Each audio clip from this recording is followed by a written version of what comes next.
Prajwal Revanna ವಿದೇಶದಲ್ಲಿದ್ದಾರೆ, Revanna arrest ಆಗಿದ್ದಾರೆ, ಆದರೂ ಕೂಡ ಅವರಿಗೆ ಬರ್ತಾ ಇಲ್ಲ ಇಲ್ಲಿ ದೇಶಕ್ಕೆ. ನಮ್ಮ ಪಕ್ಷದವ್ರು ಸಿಕ್ಕರು ಅವ್ರು ಬಳಕೆ ಮಾಡ್ಕೊತಿದ್ರು, ಅವ್ರು ಇವ್ರು ಸಿಕ್ಕರು ಬಳಕೆ ಮಾಡ್ಕೊಂಡ್ರು. ಫಸ್ಟ್ ಸೀಟ್ ನಾವು ಗೆಲ್ಲೋದ್ರಾಗ ಯಾವುದೇ ಸಂಶಯ ಇಲ್ಲ. ಪ್ಲಸ್ ಇವತ್ತು ಗ್ಯಾರಂಟಿಗಳೇನಿಲ್ಲ, ಅದೊಂದು ದೊಡ್ಡ ಶಕ್ತಿ. ಇಲ್ಲೇ ಎಂತೆಂಥವ್ರು ಸತ್ರ ಯಾವತ್ತು ಪಾಪ ಅಮಿತ್ ಶಾ ಅವ್ರು ಬಂದಿದ್ರು, ಯಾವತ್ತು ಜೋಶಿ ಅವ್ರು ಹೋಗಿ ಅಷ್ಟು ಮನೆಗೆ ಹೋಗ್ಕೊಂಡಿದ್ರು. ನಮ್ಮ ಸಿ ಬಿ ಐ ಕೊಡ್ರಿ, ನಮ್ಮ ಸಿ ಬಿ ಐ ಕೊಡ್ರಿ ಅಂತ. ಏನು ಇವ್ರದ ಸಿ ಬಿ ಐ ಅದ? ನಮಗೆಲ್ಲ ಗುರ್ತೈತಿ ಇವ್ರದ ಸಿ ಬಿ ಐ. ರಾಜ್ಯದಲ್ಲಿ ಲೋಕಸಭಾ ಚುನಾವಣೆಯ ಮುಗಿದ ಬಳಿಕ ಇದೀಗ ವಿಧಾನ ಪರಿಷತ್ ಚುನಾವಣೆಯ ಕಾವು ಜೋರಾಗಿದೆ. ಈಗಾಗಲೇ ಕಾಂಗ್ರೆಸ್ ಮತ್ತು ಬಿಜೆಪಿ ಟಿಕೆಟ್ಗಳನ್ನ ಅನೌನ್ಸ್ ಮಾಡಿದೆ. ಹೇಗಿದೆ ಲೆಕ್ಕಾಚಾರ, ವಾತಾವರಣ ಅನ್ನೋದನ್ನು ಹಿರಿಯ ಮುಖಂಡರಂಥ ವಿನಯ್ ಕುಲಕರ್ಣಿಯವ್ರು ಕೇಳೋಣ. ಸರ್, ಇವತ್ತು ವಿಧಾನ ಪರಿಷತ್ ಚುನಾವಣೆಗೆ ಸಿದ್ಧತೆಯನ್ನು ನಡೀತಾ ಇದೆ, ಪೂರ್ವಭಾವಿ ಸಭೆಗಳು ನಡೀತಾ ಇದ್ದಾವೆ. ಯಾವ ರೀತಿ ತಂತ್ರಗಳನ್ನ? ಇಲ್ಲ, ಈಗಾಗಲೇ ಏನು ಲೋಕಸಭಾ ಚುನಾವಣೆ ಮುಗಿತಿ, ನನ್ನ ಅಂದಾಜಲ್ಲಿ 20 ಸೀಟ್ ಅಂತೂ ನಾವು ಅದಕ್ಕಿಂತ ಕಮ್ಮಿ ಅಂತೂ ನಾವು ಗೆಲ್ಲಲ್ಲ. ಮಿನಿಮಮ್ 20 ಸೀಟ್ ನಾವು ಗೆಲ್ತೇವೆ. ಯಾಕಂದರೆ ಈ ಬಾರಿಗೆ ವಾತಾವರಣ ನೋಡಿದಂಥ ಟೈಮಲ್ಲಿ ಜನರ ವಿಚಾರಗಳಾಗಲಿ, ಜನರು ಇವತ್ತು ಅರ್ಥ ಮಾಡ್ಕೊಂಡಿದ್ದನ್ನು 10 ವರ್ಷ ನಾವು ಮಾಡಿದಂಥ ಅದನ್ನು ಇವತ್ತು ಅನುಭವ ಆಯ್ತು ಅವ್ರಿಗೆ. ಬಟ್ ಅದರಿಂದ ಸಾಕಷ್ಟು ಜನ ಬದಲಾವಣೆ ಆಗ್ಯಾರ, ಯುವಕರು ಕೂಡ ಬದಲಾವಣೆ ಆಗ್ಯಾರ. ಅದರಿಂದ 20 ಸೀಟ್ ನಾವು ಗೆಲ್ಲೋದ್ರಾಗ ಯಾವುದೇ ಸಂಶಯ ಇಲ್ಲ. ಪ್ಲಸ್ ಇವತ್ತು ಗ್ಯಾರಂಟಿಗಳೇನಿಲ್ಲ, ಅದೊಂದು ದೊಡ್ಡ ಶಕ್ತಿ. ಇವತ್ತದ ಗ್ಯಾರಂಟಿಗಳಿಂದ ನನಗನ್ಸೋ ಮಟ್ಟಿಗೆ ಮಹಿಳೆಯರು ಕೂಡ ಅಬೋವ್ 80%, 80%ಕ್ಕೂ ಮಿಕ್ಕಿ ಹೆಣ್ಣುಮಕ್ಕಳು ಕೂಡ ನಮಗೆ ಮತದಾನ ಮಾಡ್ಯಾರ. ಇವತ್ತು ರಾಜ್ಯದೆಲ್ಲೆಡೆ ಗ್ಯಾರಂಟಿಗಳದ್ದೇ ಹವಾ ಇದೆ. ರಾಜ್ಯ ಸರ್ಕಾರ ಗ್ಯಾರಂಟಿ ಘೋಷಣೆ ಮಾಡ್ತಾ ಕೂಡಲೇ ಮೋದಿ ಗ್ಯಾರಂಟಿ ಅಂತ ಕೂಡ ಬಿಜೆಪಿಯವರು ಹೇಳ್ಕೊಂಡ್ರು. ಮತ್ತು ಮೋದಿಯವರೇ ಈ ನಮ್ಮ ಗ್ಯಾರಂಟಿಗಳಿಗೆ ಟೀಕೆ ಮಾಡ್ತಿದ್ರು, BJP ಅವರು ಟೀಕೆ ಮಾಡ್ತಿದ್ರು. ಪಾಪ ಮೋದಿಯವರೇ ಯಾಕೆ ಗ್ಯಾರಂಟಿ ಕೊಟ್ಟರು? ಮತ್ತು ನಮ್ಮ ಗ್ಯಾರಂಟಿಗೆ ಭಯ ಬಿದ್ದ ಕೊಟ್ಟಂಗಲ್ಲ. ಇವತ್ತೊಂದು 100% ಕಾಂಗ್ರೆಸ್ ಪರ ಒಲವು ಐತಿ, ಅವ್ರಿಗೆ ಯಾವ ಪ್ರಶ್ನೆ ಇಲ್ಲ, ನೋ ಡೌಟ್. ಪ್ಲಸ್ ಇವಾಗ ಕೂಡ ಇವತ್ತೇನು ನಮ್ಮ MLC ಚುನಾವಣೆ ಬಂದೈತಿ, ವಿಧಾನ ಪರಿಷತ್ ಚುನಾವಣೆಯಲ್ಲಿ ಕೂಡ ಈ ಬಾರಿಗೆ ಕಾಂಗ್ರೆಸ್ಸಿಗೆ ಜಯ ಆಗುತ್ತೆ.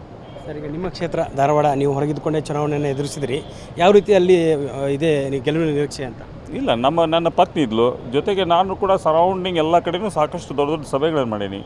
ಆಮೇಲೆ ಎಲ್ಲ ಊರಲ್ಲಿ ಕೂಡ ನಾನು ಬಾರ್ಡರ್ ಗುಂಟು ಎಲ್ಲ ಕಡೆಯೂ ಸಾಕಷ್ಟು ಕಡೆ ಸಭೆಗಳನ್ನು ಮಾಡೀನಿ.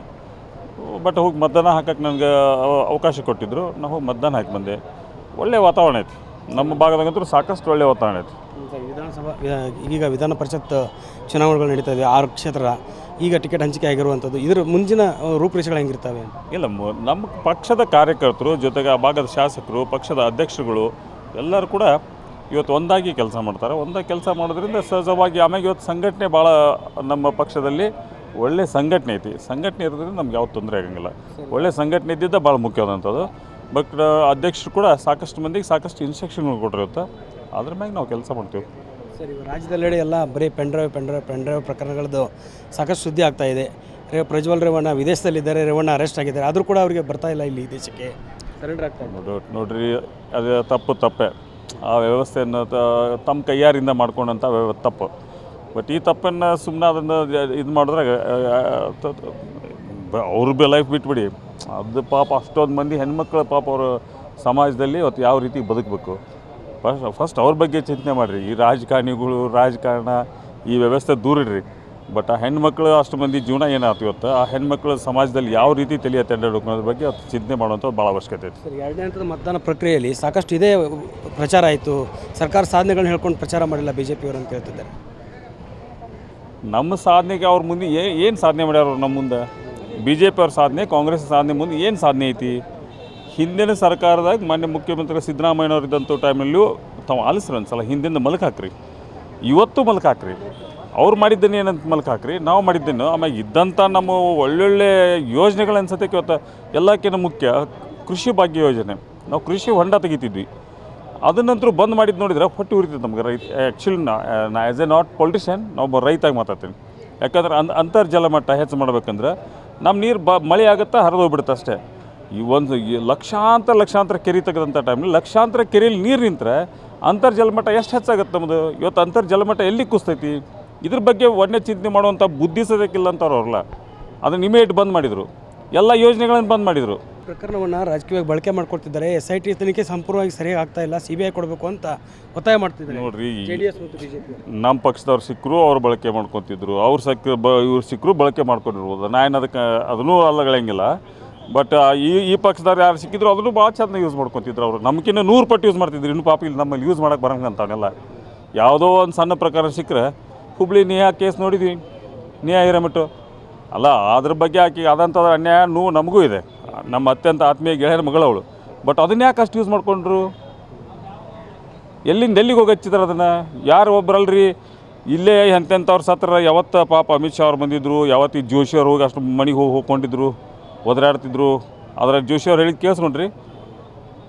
ಹಾಂ, ನಮ್ಮ ಸಿ ಬಿ ಐ ಕೊಡ್ರಿ, ನಮ್ಮ ಸಿ ಬಿ ಐ ಕೊಡ್ರಿ ಅಂತ. ಏನು ಇವ್ರದ ಸಿ ಬಿ ಐ ಅದ? ನಮಗೆಲ್ಲ ಗುರ್ತೈತಿ ಇವ್ರದ ಸಿ ಬಿ ಐ, ಇವರ ಮಾಡಿಸ್ತಾರೆ. ಯಾರ ಮ್ಯಾಕೆ ಏನು ಮಾಡಿಸ್ಬೇಕೆಲ್ಲ ಜೋಶಿ ಅವ್ರು ಮಾಡಿಸ್ತಾರಲ್ಲ, ಗುರ್ತೈತಿ, ಚಲೋ ಗುರ್ತೈತಿ ಎಲ್ಲ. ಎಲ್ಲೆಲ್ಲಿ ಏನು ವ್ಯವಸ್ಥಿತವಾಗಿ ಮಾಡಕತ್ತಾರೆ ಎಲ್ಲರೂ ಗುರ್ತೈತಿ. ಈ ರಾಜ್ಯಕ್ಕೂ ಗುರ್ತಾಗೈತಿ, ಇದಕ್ಕೂ ಗುರ್ತಾಗೈತಿ. ಬಟ್ ಏನೋ ಟೈಮು ಹಣೆ ಬರ ನಡೆಯತ್ತೈತೆ ಅಷ್ಟೇ. ಸರ್, ಈಗ ರಾಜ್ಯದಲ್ಲಿ ಕಾನೂನು ಸುವ್ಯವಸ್ಥೆ ಹಾಳಾಗಿದೆ ಅಂತ ಆರೋಪ ಮಾಡ್ತಿರುವಂಥದ್ದು ನಾವು ಅಂಥವು ಯಾವತ್ತೂ ಆಗಂಗಿಲ್ಲ ನೋಡ್ರಿ. ಸಹಜವಾದಂಥ ಘಟನೆಗಳಾಗಿ ಯಾವ ಘಟನೆಗಳು ಸಹಜವಾಗ್ತವೆ. ನಮ್ಮ ಸರ್ಕಾರ ಇದ್ರೂ ಆಗುತ್ತಾ, ಅವ್ರ ಸರ್ಕಾರ ಇದ್ರೂ ಆಗಿರ್ತಾವೆ. ಯಾವ ಘಟನೆಗಳೇನು ಯಾವ ಹೇಳಿ ಕೇಳಿ ಹಂಗಿಲ್ಲ ಘಟನೆಗಳು. ಆಮೇಲೆ ಸುವ್ಯವಸ್ಥೆ ಆಗಂತೇನು ಅವ್ರ ಸರ್ಕಾರದಾಗ ಆಗಿಲ್ಲ. ಎಲ್ಲ ಹಿಂದ BJP ಸರ್ಕಾರ ಇದ್ದಾಗ ಈಗ ಪ್ರಜ್ವಲ್ ರೇವಣ್ಣ ಅವರು ವಿದೇಶದಲ್ಲಿರೋದಕ್ಕೆ ಅವ್ರನ್ನ ತರುವಂಥ ಪ್ರಯತ್ನವನ್ನು ಸರ್ಕಾರ ಮಾಡ್ತಾರೆ, ಅದಕ್ಕೆ ಸಹಕಾರ ಸಿಗ್ತಾ ಇಲ್ಲ ಅನ್ನೋಂಥ ಒಂದು ಮಾತು ಕೇಳಿಬರ್ತದೆ. ನನಗೆ ಅದ್ರ ಬಗ್ಗೆ ನಾಲೆಜ್ ಇಲ್ಲ ನೋಡಿ. ಓಕೆ, ಇದಿಷ್ಟು ವಿನಯ್ ಕುಲಕರ್ಣಿ ಅವರ ಮಾತು. ಏನು ರಾಜ್ಯದಲ್ಲಿ ಕಾನೂನು ಸುವ್ಯವಸ್ಥೆಗೆ ನಾವು ಯಾವುದೇ ರೀತಿಯಂಥ ಧಕ್ಕೆ ತರುವಂಥ ಕೆಲಸವನ್ನು ಮಾಡ್ತಾ ಇಲ್ಲ. ಸಹಜವಾಗಿರುವಂಥ ಘಟನೆಗಳಾಗ್ತಾ ಇದ್ದಾವೆ, ಅವುಗಳನ್ನು ನಾವು ಸರಿಯಾಗಿ ಸಮರ್ಥವಾಗಿ ಎದುರಿಸ್ತಾ ಇದ್ದೀವಿ ಅನ್ನೋ ಮಾತನ್ನು ಹೇಳ್ತಾರೆ ಅಂಥದ್ದು. ಕ್ಯಾಮ್ರಾ ಪರ್ಸನ್ ಪವನ್ ಜೊತೆ Durgesh, guarantee news, Bengaluru. Guarantee news, ಸುದ್ದಿ ಖಚಿತ, ನ್ಯಾಯ ನಿಶ್ಚಿತ.